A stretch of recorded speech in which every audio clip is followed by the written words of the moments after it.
Put your best face forward with our new and improved razors. This is News Talk. All right, you're welcome along. It is Thursdays Off the Ball. Nathan with you until 10 o'clock this evening. We have a packed show coming your way. We will talk with Olympic medal winner Aidan Walsh. He's going to join us from 7:30. We'll have Brian O'Driscoll on the third lines test, Taggy Fogarty and Noel Connors on the weekend's hurling semi-final, and also reaction to the big breaking news.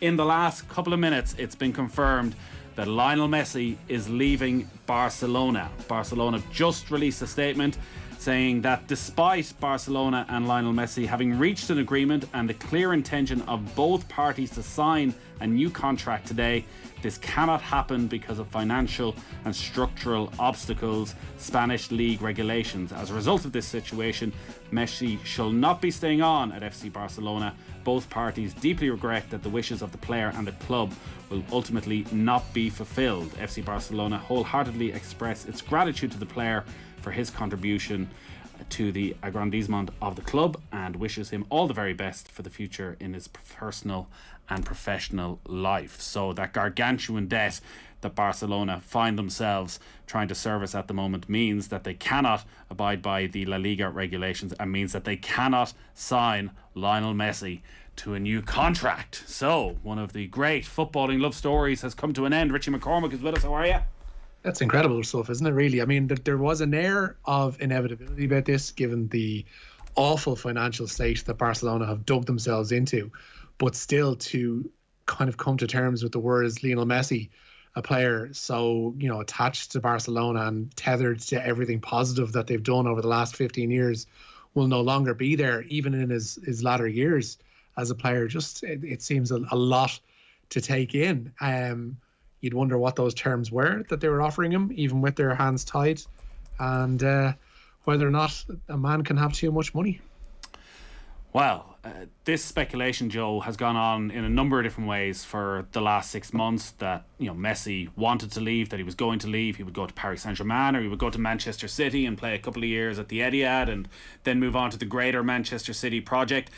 It seemed as though it had come to a close and that he was happy to stay. But as Richie mentioned, the financial crisis that both Barcelona and Real Madrid find themselves in means that as much as they both want him to stay, he can't. Yet you always felt, as has always been the way in Spanish football, that Barcelona would suddenly find a plot of land that the Spanish government would give them $1 billion for and everything would be just fine. And how could you ever let Lionel Messi leave Barcelona? But unless this is one final throw of the dice, it looks as though it's a done deal. Yeah, amazing. I mean, they had found 230 million sterling for starters just this week when La Liga sold its share from CVC. And so that netted the league 2.3 billion, which meant 230 million for Barcelona. And so that was seen as greasing of the wheels to get this deal done. And then last month, it seemed fairly apparent, like it was discussed broadly. I think we did a piece on the show even, that Messi had agreed a new 5-year deal and his wages were cut by 50%. And he was okay with that because 5-year deal at his age, nobody gets a 5-year deal at his age, and cutting his wages by 50%. Nathan, they're still Nathan Murphy-esque wages, I would say. He's still doing very well there. So what's happened, I don't know, because he flew back into Barcelona on Wednesday, i.e. yesterday, with the intention, it seemed, of signing the contract today. Like if you look at Marca or look at various Spanish news outlets this morning, they're all saying, today's the day Messi signs his contract. And there's like a thing. Today. Yeah, there's a thing. That changed today very much, yeah. Yeah, there's a thing where like the captain makes a pre-season speech at the training ground, one of these great traditions. And again, there was an expectation that Messi was going to do that before a pre-season friendly against Juventus. So I can't wait to find out what's happened here. Who changed the terms of the contract, or who changed their mind? Even the statement you read there is interesting, isn't it, Nathan? Like you're a man of words. You like a good adjective, I would hope. FC Barcelona expresses its gratitude to the player for his contribution. Now, look, we don't want to go OTT here. I think, you could throw in an adjective there before his contribution. I feel like if Manchester United were saying goodbye to Karl Prborski, they would thank him for his contribution. I just think Messi, if they were parting on good terms, might have got, a bit more than we thank him for his contribution. So that was, considering he's the greatest player probably of all time, certainly our lifetime, and certainly in their history.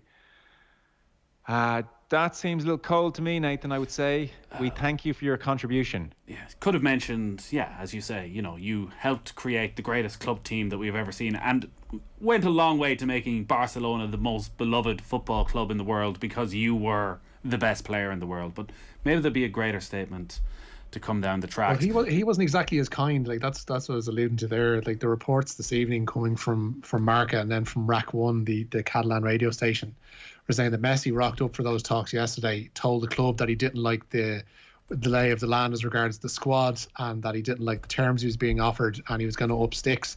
So if that's what you're met with in supposed contract negotiations, you would imagine that your employers will be slightly cooler, regardless of who you are, when you decide to walk away from that kind of money. Will O'Callaghan, is following this outside, says that Real Madrid have opposed the CVC deal, so that may not actually go ahead. Barcelona need the cash to meet the salary cap, and they can't register him because they won't meet the salary cap.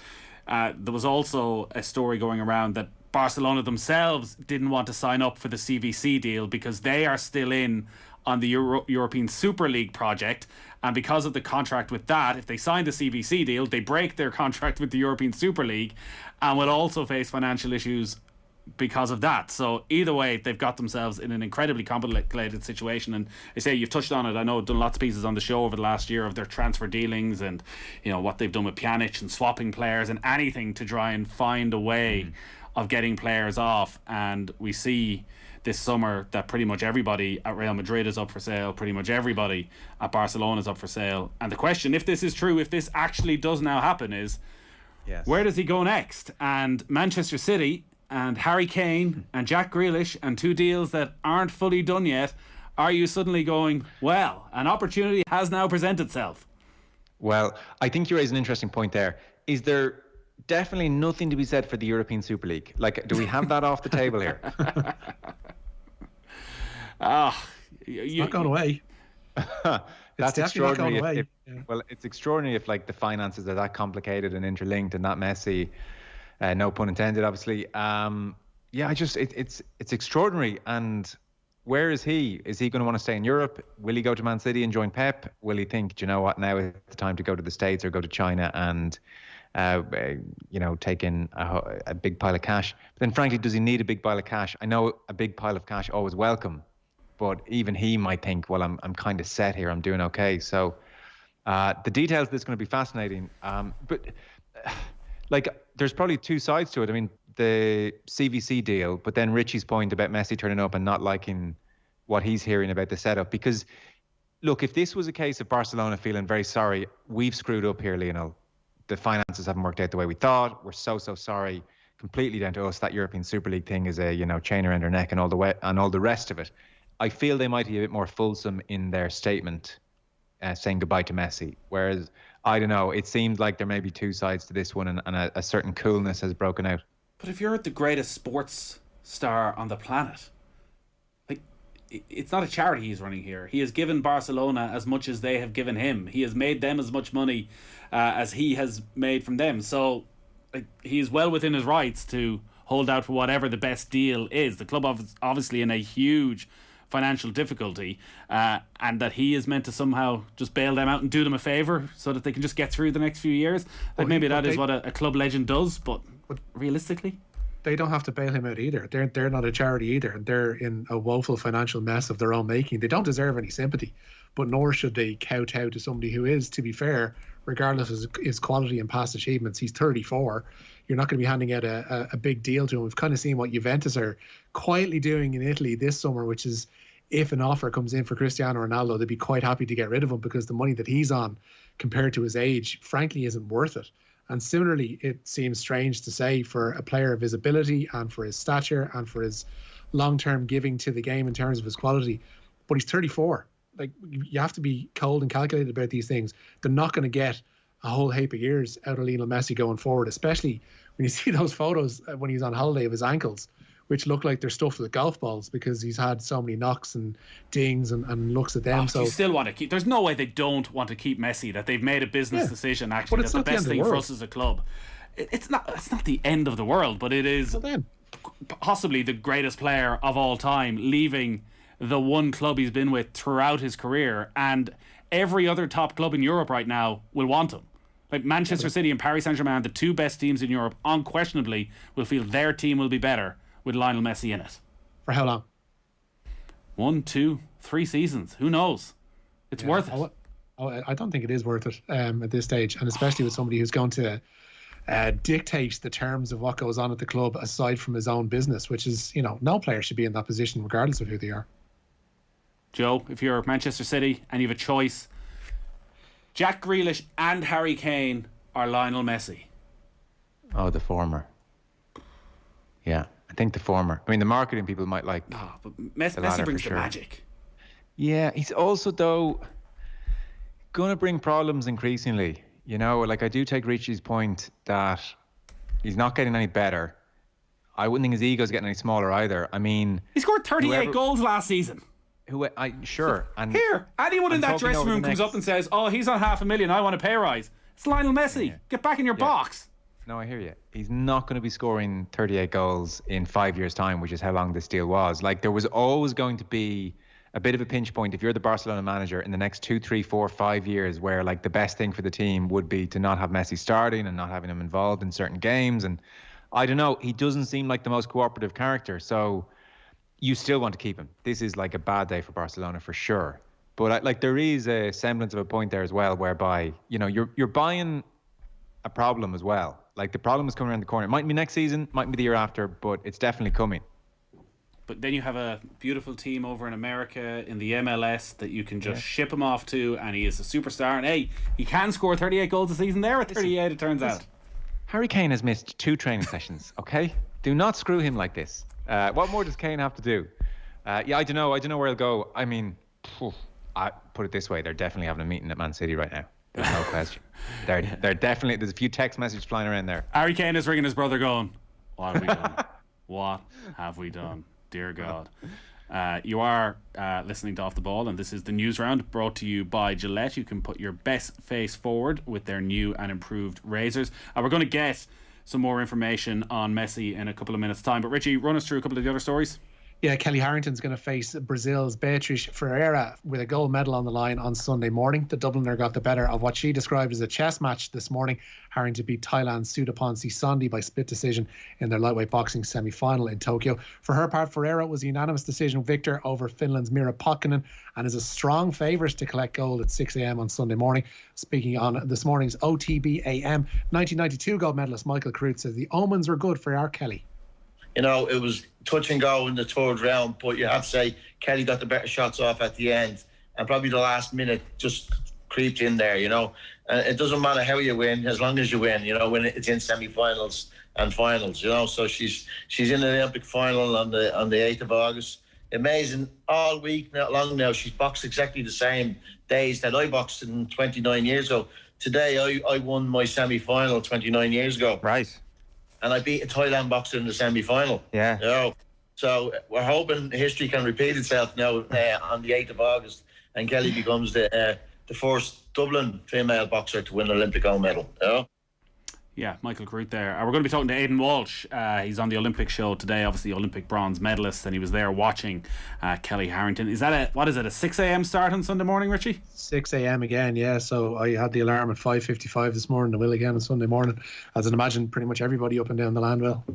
Absolutely. Again, just such a brilliant figure, Joe. Like, you watched the post-fight interview, unbelievably likeable. You just so genuinely happy for her success, for herself. Yeah, she's class. She's amazing. Every time you hear her speak, you can't put warm to her, so it's great. And Michael Carruth was saying this final's going to be tough, really tough. This Brazilian fighter is very, very good. So, there's going to be a healthy amount of tension and nerves here. This is far from fait accompli or a done thing. So you just wish her well. I mean, the roof will come off in her, Dublin 1 if she wins. You can see how much everyone in the locality is enjoying that already. Like, can you imagine her coming back to Dublin, parade through the streets, gold medal winner? Like, for her, for her family, for everyone, it would just be amazing, amazing, amazing. So fingers crossed. I mean, we were on the air Sunday at 1 that day, and I know we've reporter We'll be down at her house that morning. I'm not sure. Are we allowed to do that? Well, look, everyone's going to turn up at our house. So that's just the reality. I'm sure we'll get permission. So hopefully we're bringing a very, very happy story on Sunday. And look, even if she doesn't win, it's still a great thing and an amazing achievement. But I totally agree with you. She's just so likeable. And I really only remember kind of watching her with Tommy Tiernan one evening and just realising how great she was. And I think the last year, 18 months, everyone's really taken to her. So this would just be magic. Fingers crossed. Yeah, absolutely. And a lot more to come on that throughout the course of the evening. But I want to go back to the main story, which is that Lionel Messi is leaving Barcelona. The club issued the statement in the last 20 minutes or so saying that though the club and the player had reached an agreement, because of the financial and structural obstacles, basically Barcelona's massive debt, they can't sign him for next season. Graham Hunter is live with us, I think. Evening, Graham. Evening, how are you? I won't say this didn't come from nowhere, because there's been speculation, particularly over the last 24 hours, that this may well be the case. But Lionel Messi leaving Barcelona is still pretty stunning news. No, wait. Listen, I'm used to the standards you have on your show. I don't think that we're currently sure that we're reporting Leo Messi leaving Football Club Barcelona. We're reporting the fact that Football Club Barcelona have said that despite there's a complete agreement on the wages and the bonuses and the length of contract, they can't make that square with La Liga. So they've used the inflammatory terms about, that's him, he's off. But, that this may, the way you interpret it, may turn out to be true. It may be what eventually happens. But it's not what we're reporting right now.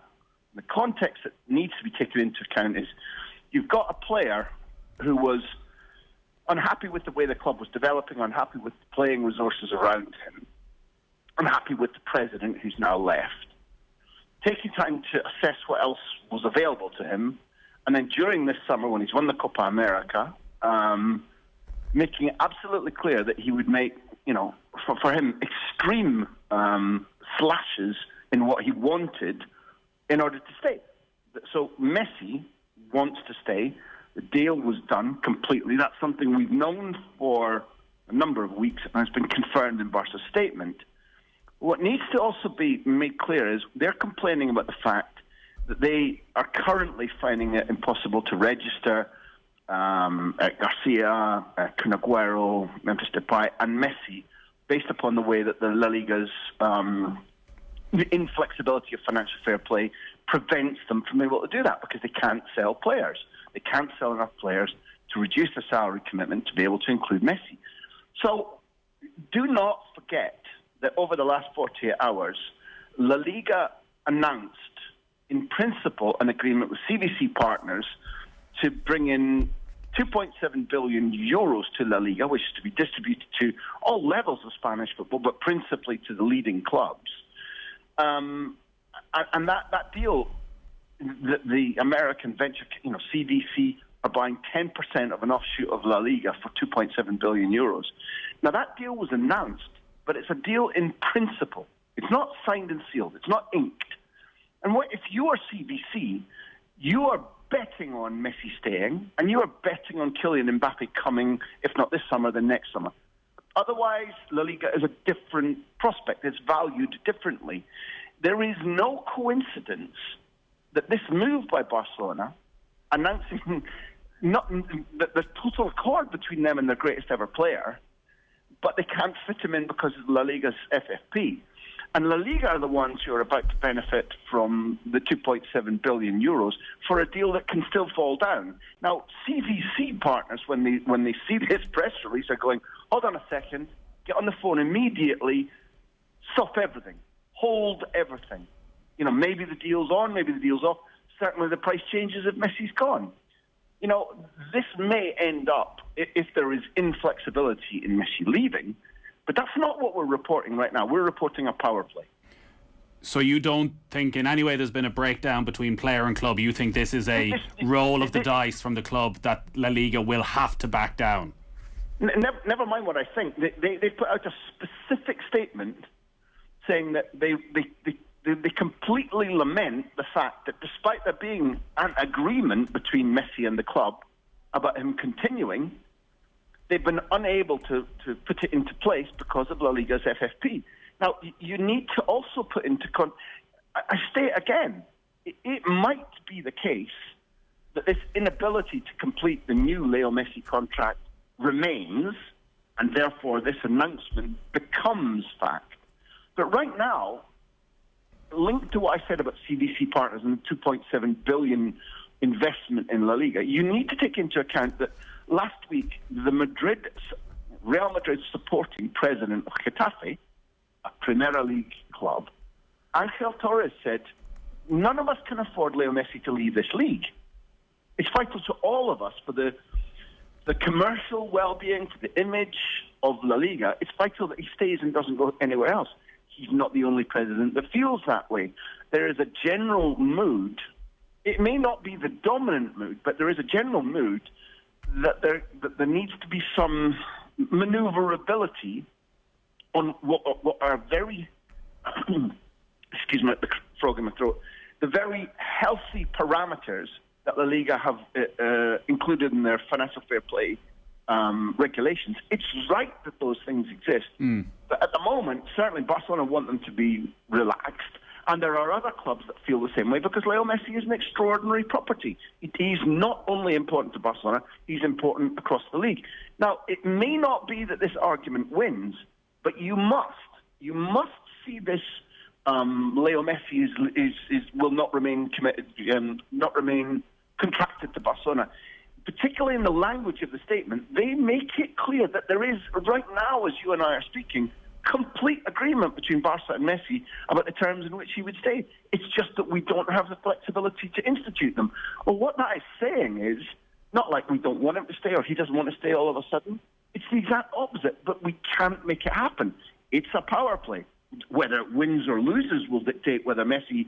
But also I'd ask you, I mean, in all honesty, during the last several months where Leo Messi has been in play, the offers that from City and from Paris Saint-Germain that have come to him, well, he's decided against them. He's decided that he wants to stay. He's come to an agreement with Barcelona.